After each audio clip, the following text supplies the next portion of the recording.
cyclone, projected to be possibly the strongest typhoon ever to make landfall, has begun battering the central Philippines. The storm is bringing with it sustained winds of up to 230 kilometres an hour, intense rainfall and 5-metre high waves to coastal areas. Officials say more than 125,000 people have been moved to evacuation centres.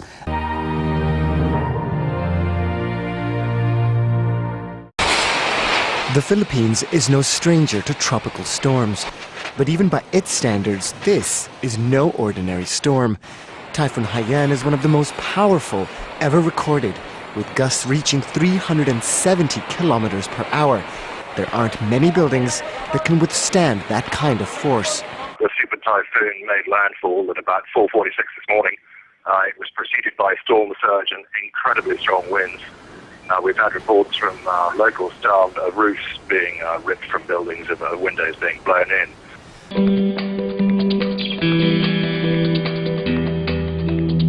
The storm isn't expected to directly hit the capital, Manila. The State Weather Bureau expects Haiyan to move past the Philippines on Saturday, heading towards China and Vietnam, where it could become even stronger.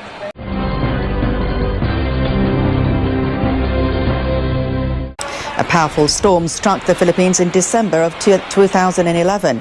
Another hit a year later. More than 1,000 people died in each of those storms. Now we think we're about halfway, maybe even a little more than halfway through with the storm across the central portion of the Visayas, pushing the western Visayas. This is the Sulu Sea, and I want you to show you the center of circulation as it crosses the eastern portion of the Philippines. And you notice it is pushing right towards an area. This area, Aklan Province, is one of the oldest across this region, impacting some 500,000 people at this hour. But we think in the next, say, 4 to 5 hours, it'll finally reemerge over the South China Sea. And behind it, you see generally clear skies going to be prevalent as we head into, say, Saturday morning and Saturday afternoon. But at this point, still watching a Category 5 equivalent storm. 295-kilometer-per-hour winds, a remarkable storm system that we've really touched on in talking about the severity of winds and the rarity of winds getting up to this magnitude, just because the laws of physics typically inhibit winds reaching this magnitude as the Earth's rotation, the atmospheric conditions, and also oceanic conditions keep storms typically on the highest of the ends up to about, say, 280, 285 kilometers per hour. This one at one point reached 315 kilometers per hour. And it's really akin to, say, taking a top and spinning it on a table, and after a few minutes, after a few seconds in the top's case, it becomes a little wobbly and begins to fall apart. This storm has so much ferocity, so much momentum behind it as it came in.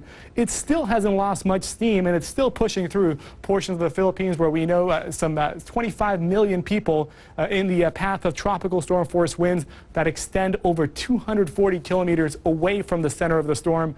Again, once the data all comes in, we're going to watch this carefully because very likely going to be one of the strongest, if not the strongest, cyclone to ever impact anywhere on Earth.